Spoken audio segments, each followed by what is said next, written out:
Hello दोस्तों, मुल्तानी electronics में आपका स्वागत है और आप देख रहे हैं मुल्तानी इलेक्ट्रॉनिक्स। आज एक और नया टॉपिक आपके लिए लाया हूं जो SMPS के फीडबैक सर्किट से रिलेटेड है। यानी कि ये वाला जो हिस्सा हमारा है, यहाँ से यहाँ ऑप्टो कपलर से लेकर यहाँ से यहाँ का एरिया हम फीडबैक सर्किट बोलते हैं। और उसी फीडबैक सर्किट में इससे पहले वीडियो में आपको मैंने बताया था कि ये वाला रजिस्टर किस तरीके से किस वैल्यू का और किस वोल्ट का होता है वो कैसे निकाले। फिर मैंने दूसरे वीडियो में भी ये बताया कि इन दोनों रजिस्टरों को कौन सी वैल्यू का हम डाल सकते हैं, वो कौन से ओम्स लॉ के फॉर्मूले के मुताबिक इसको ढूंढा जा सकता है, वो वीडियो भी मैंने बनाया है। आज मैं वीडियो बनाने वाला हूँ कि अगर हमारे पास किस ऐसा फीडबैक होता है, उसमें ये डिवाइडर सर्किट होता है और डिवाइडर सर्किट के इन दोनों रजिस्टर यानी कि एक रजिस्टर पॉजिटिव के साथ और दूसरा रजिस्टर नेगेटिव के साथ होता है, इसको हम डिवाइडर कहते हैं। और उसी के सेंटर पॉइंट पर हमें 2.5 वोल्ट हर हाल में चाहिए। यानी कि 2.5 वोल्ट हमें चाहिए, चाहे वैल्यू आप कोई भी डालो, मगर ध्यान ये रखना है कि हमें यहाँ 2.5 वोल्ट चाहिए।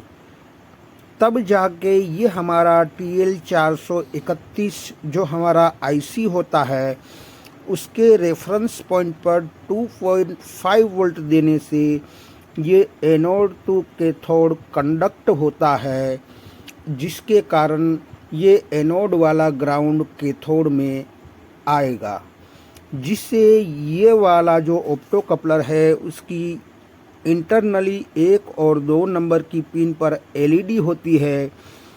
वो यहाँ से ग्राउंड मिलता है और इसी रजिस्टर के थ्रू इसको पॉजिटिव मिलता है, तब जाके ये ग्लो होती है। और उसी के कारण यहाँ इंटरनली फोटो ट्रांजिस्टर लगा हुआ होता है, जिसके बेज में अगर LED की रोशनी पड़ेगी, उसी के कारण ये ट्रांजिस्टर कंडक्ट होगा और ये ग्राउंड यहाँ से यहाँ आ जाएगा, 3 नंबर से 4 नंबर में आ जाएगा, जिससे हमारी PWM सेक्शन को फीडबैक मिल जाएगा। मगर आज का मेरा टॉपिक ये है कि किसी भी कारणवश इन दोनों रजिस्टरों में से कोई एक रजिस्टर हमारा या तो जल गया हो या मॉइस्चर की वजह से इसकी कलर कोड ठीक से नहीं दिखती है, या वो ख़राब तो है ही, ओपन तो हो ही गया है, मगर कौन सी वैल्यू का है वो हमें सही से नहीं दिख रहा है, या फिर जल के काला हो गया है, तो हम इस वैल्यू को कैसे निकालें। अब 2 एग्जाम्पल मैं दूंगा कि अगर हमारा R1 यानी कि पॉजिटिव साइड का हमारा रजिस्टर अगर हमारे जल गया हो या इसकी ख़राब हो गया हो या इसकी वैल्यू हमें नहीं सही से दिखती हो, और नीचे वाला R2 हमारा सही है, तो हमें ये वाला R1 वाला रजिस्टर हम कैसे ढूंढें। और दूसरा ये कि अगर हमारा R1 सही है और R2 हमारा ख़राब है या जल गया है, बुरी तरीके से काला पड़ गया है, या इसका कलर कोड ठीक से नहीं दिखता है, तो हम कौन सी वैल्यू डालें और हमें ये वैल्यू हम कैसे ढूंढें। आज मैं यही टॉपिक पे बारे में बात करूंगा कि हम किस फॉर्मूले से किसी एक दोनों में से किसी एक रजिस्टर के हमें वैल्यू देखने को नहीं मिलती है तो हम इसको किस फॉर्मूले से ये तय करें कि यहाँ पर इतनी वैल्यू डाली जाए। तो आज मैं इसी टॉपिक के बारे में बात करूँगा, सिर्फ इन दोनों के बारे में बात करूँगा कि ये वैल्यू हम कैसे ढूंढें, कैसे तय करें। तो यहाँ पर मैं आपको दिखाना चाहूँगा कि किस तरीके से ढूंढा जाए। तो यहाँ पर मैंने एक फॉर्मूला मैं आज आपको बताऊँगा कि किस तरीके से इस रजिस्टर को ढूंढा जाए। तो सबसे पहले उस फॉर्मूले को मैं और बड़ा कर लेता हूँ ताकि आपको सही से समझ में आए। तो यहाँ पर आप देख सकते हैं मैंने बड़ा कर लिया है। तो यहाँ पर आपको देखना है, मैंने यही ड्राइंग किया है जो मैंने पहले आपको एसएमपीएस के फीडबैक सर्किट में आपको डिवाइडर सर्किट दिखाया था। ये वाला है और ये हमारा TL431 आईसी है, जहाँ पर मैंने बताया था कि इस पॉइंट पर यानी कि TL431 को 2.5 वोल्ट की ज़रूरत पड़ती है, यानी कि इस रेफरेंस पॉइंट पर हमें 2.5 वोल्ट मिलने चाहिए। रजिस्टर आप जिस भी वैल्यू का डालो उससे कोई मतलब नहीं है, आप कौन सा भी रजिस्टर डालो, मगर इस डिवाइडर का ये जो सेंटर पॉइंट है वहाँ हमें 2.5 वोल्ट मिलने चाहिए। अब मैंने थोड़ी दिनों पहले मैंने आपको जैसे वैल्यू निकाल के दिया था कि इन दोनों की वैल्यू कैसे निकाले, उसका वीडियो मैंने बना के आपको दे दिया है। अब मैं ये भी साबित करना चाहता हूँ कि उसी वैल्यू की ज़रूरत है ऐसा नहीं है। कोई भी वैल्यू आप इसमें डाल दो, किसी एक वैल्यू, मान लीजिए कि मेरे पास कोई ऐसा, क्योंकि हर एक फीडबैक में अलग अलग वैल्यू होती है, तो इस हिसाब से मैंने मान लीजिए कि ये हमारा R2 है, उसमें मैंने किसी एक एसएमपीएस में ऐसा देखा कि यहाँ 2K का रजिस्टर है, ऐसा मान लीजिए। अभी मैंने यहाँ पर 2K लिखा है, ठीक है, और यहाँ से यहाँ का एरिया जो होता है उसमें हमारा ड्रॉप होता है 2.5 वोल्ट, यानी कि यहाँ हमें 2.5 वोल्ट लेना है, इसीलिए ये एरिया 2.5 वोल्ट, और यहाँ से यहाँ का एरिया जो होता है हमारा वो होता है 9.5 वोल्ट।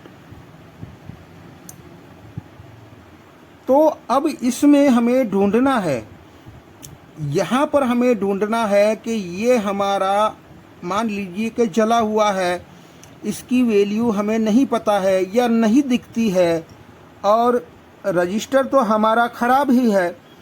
अब ऐसे जल के काला हो गया है कि हमें वैल्यू नहीं दिखती है, या कलर कोड इसका उखड़ गया है, हमें नहीं मालूम पड़ता है कि इसकी वैल्यू क्या है, तो हम इसको कैसे ढूंढें। तो यहाँ पर यहाँ हमें R1 ढूंढना है।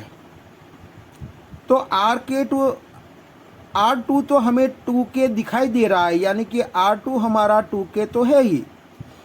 तो यहाँ एक सूत्र लगाएंगे, यहाँ एक फॉर्मूला लगाएंगे, यहाँ पर लिखेंगे हम R1, यानी कि जो हमें R1 को ढूंढना है, इसीलिए R1 बराबर वोल्टेज आउटपुट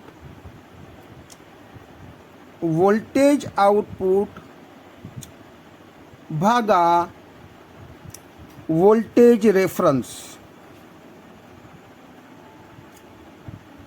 या तो फिर ये भी कह सकते हैं कि वोल्टेज ड्रॉप। तो यहाँ पर ये लिख दिया, इसको गुना कर दो R2, उसमें कम कर दो R2।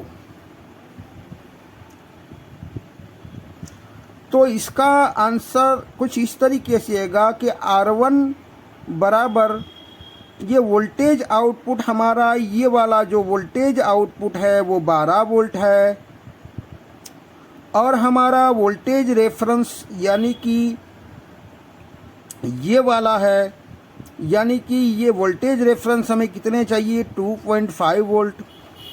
तो यहाँ पर हमने 2.5 वोल्ट लिख लिया और उसको गुना कर लीजिए R2 से, यानी कि R2 हमारा 2K का है।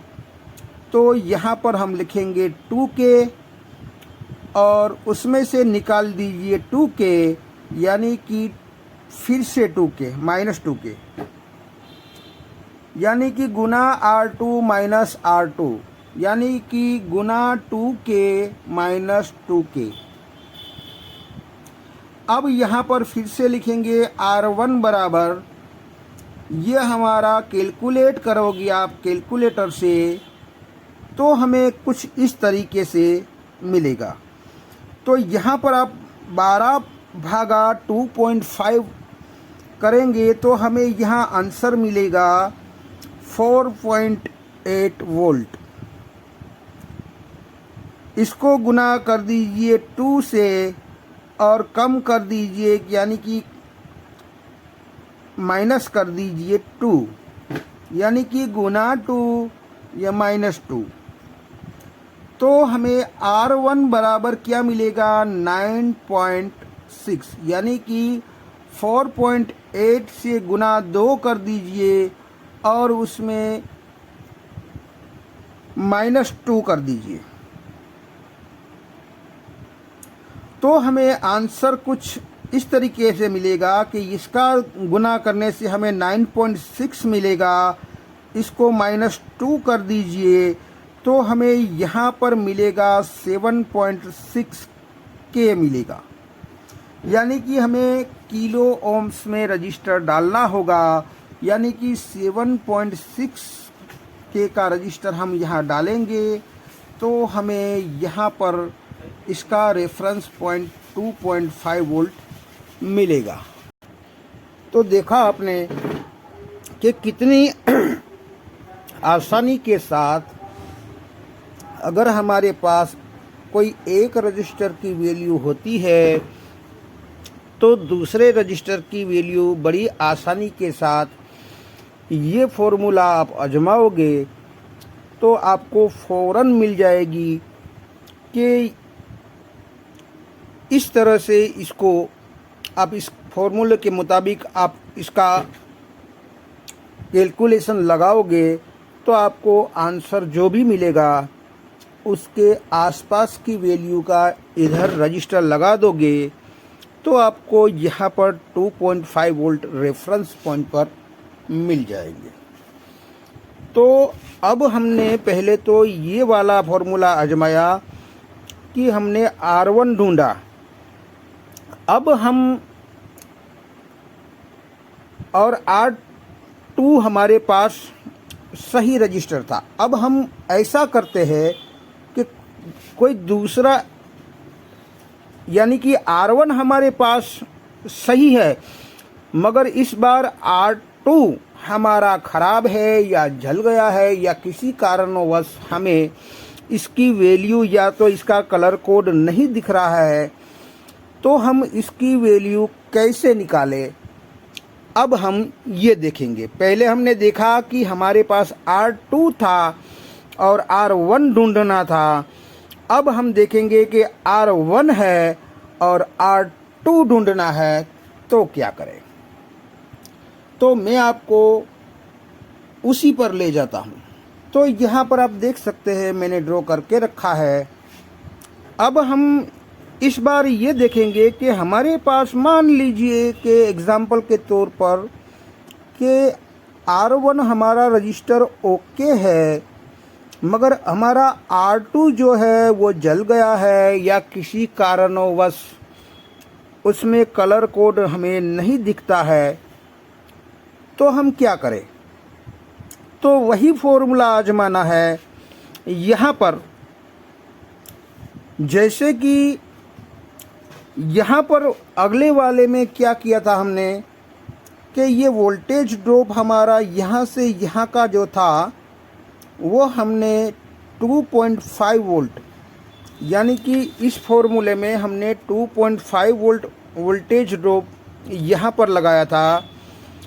जो ये वाला एरिया था उसका वोल्टेज ड्रॉप 2.5 वोल्ट था। अब यहाँ हम लगाएंगे कि यहाँ इस एरिया में आप देखेंगे कि ये हमारा यहाँ का जो वोल्टेज ड्रॉप होता है वो हमारा 9.5 वोल्ट होता है, यानी कि ये वाला। अब 9.5 वोल्ट यहाँ पर ड्रॉप होता है और यहाँ पर हमारा जो पहले वाला 2.5 वोल्ट यहाँ पर ड्रॉप होता है। अब हमें क्या करना है, वही फॉर्मूला पहले वाले में हमने देखा कि R1 बराबर करते थे, तो यहाँ पर R2 बराबर voltage output end voltage reference कहो या वोल्टेज ड्रॉप कहो, दोनों बात एक ही होती है। तो वोल्टेज ड्रॉप यहाँ लिखा है मैंने गुना R1, पहले वाले में हम R2 करते थे, यहाँ पर R1 करना है। तो ये R1 हमारा गुना R1 माइनस R2 माइनस गुना R1 माइनस R1। अब R2 बराबर हमारा वोल्टेज आउटपुट कितना है 12 वोल्ट और वोल्टेज ड्रॉप कितना है, तो यहाँ पर देखा कि 9.5 वोल्ट, यानी कि 12। तो हमें यहाँ पर वोल्टेज आउटपुट 12 लगा दिया, इसका वोल्टेज ड्रॉप है 9.5 लगा दिया। अब हमें R2 तो ढूंढना ही है, तो R1 हमारे पास है, उसका वोल्टेज ड्रॉप हमने लगा दिया, उसको गुना कर दीजिए R1 हमने इसमें कितना रखा है 2K, तो गुना 2K कर दो और माइनस R1 है तो माइनस 2K कर दो। तो कैलकुलेटर से आप कैलकुलेट करोगे तो 1.263 आपको आंसर मिलेगा। उसको गुना कर दो 2K और माइनस 2K। तो अब कैलकुलेटर से कैलकुलेट करोगे आप तो R2 बराबर 2.526, इसका कैलकुलेशन इन दोनों का होगा और माइनस 2K। तो यहाँ पर R2 बराबर आपको 526 ओम्स दिखने को मिलेंगे। तो यहाँ पर आपको कौन सी वैल्यू मिली R2 बराबर, तो आप देख सकते हैं यहाँ मैंने लिखा है 526 ओम्स, यानी कि ऊपर वाला रजिस्टर जो हमारा R1 2K होगा, तो हमारा ये वाला रजिस्टर R2 526 ओम्स रजिस्टर आप डालोगे तो इस रेफरेंस पॉइंट पर आपको 2.5 वोल्ट मिलेगा। तो यहाँ आपने देखा कि किसी भी फीडबैक सर्किट में अगर हमारा डिवाइडर होता है तो किसी भी वैल्यू का रजिस्टर हो सकता है, मगर दोनों रजिस्टरों की वैल्यू को आप डिनोट करोगे तो इस रेफरेंस पॉइंट पर आपको 2.5 वोल्ट ही मिलेगा, इससे ज़्यादा भी नहीं मिलेगा, इससे कम भी नहीं मिलेगा। तो आई होप कि ये वीडियो आपको कुछ समझ में आया होगा। अगर ये वीडियो कुछ समझ में आया है तो मेरी चैनल को लाइक कीजिए, सब्सक्राइब कीजिए, बेल आइकन को प्रेस कीजिए और खुश रहिए। शब्बा खैर।